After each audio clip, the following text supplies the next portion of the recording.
un'azione che noi abbiamo in atto con l'assessore al turismo, con l'assessore al turismo, in particolare con il professor Morando, con il quale stiamo lavorando proprio per cercare di dare ulteriori gambe a questo settore che per la nostra economia è assolutamente determinante. Quindi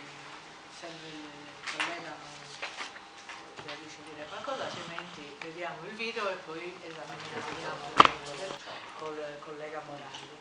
Diciamo intanto partiamo dalla data, il 12 e il 13 si terrà la fiera primaria della Sardegna e è già prevista la partecipazione il primo giorno del sottosegretario di Stato Luca Lotti e del nuovo direttore generale cioè il nuovo presidente, anzi non direttore generale, il nuovo presidente dell'Agenzia Nazionale per l'Impiego, che è stata istituita con i decreti attuativi del Job Day, e quindi sarà una partecipazione molto importante. Il giorno successivo addirittura ci sarà anche il Ministro, oltre ovviamente alla nostra partecipazione, soprattutto la partecipazione. Intanto grazie all'assessore e alla sua struttura perché hanno fatto un grande lavoro, grazie all'Agenzia del Lavoro perché ha messo in campo uno strumento potente e profondamente utile, grazie a voi perché dilatare la comunicazione su una tematica così importante qual è il lavoro nel turismo ha secondo me un valore molto più significativo di altre attività di comunicazione. Oggi c'è una grande opportunità, mi sembra che ci sono solo buone notizie e questo credo faccia piacere a tutti. Alcune cose vorrei dire, ma in maniera molto semplice e schematica, sono queste. La prima cosa è,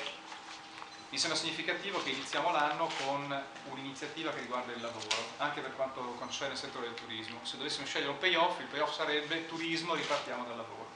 Approfittiamo di una contingenza favorevole di crescita del settore, più 10% quest'anno, più 10% lo scorso anno,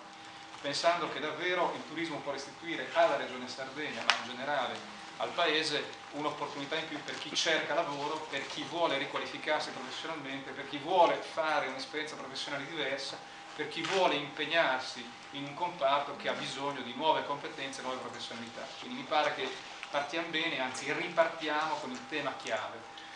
Il governo regionale era impegnato da 2 anni nel cercare di generare opportunità e occasioni di lavoro. Oggi capiamo che il turismo,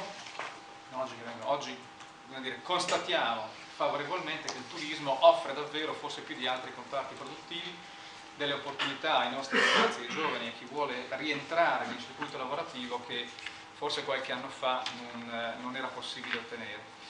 Questo è dovuto a molti fattori, la crescita, però anche l'impegno da parte delle istituzioni e da parte degli operatori nel investire in un comparto che ci deve restituire molte più soddisfazioni e deve generare dal punto di vista sociale delle opportunità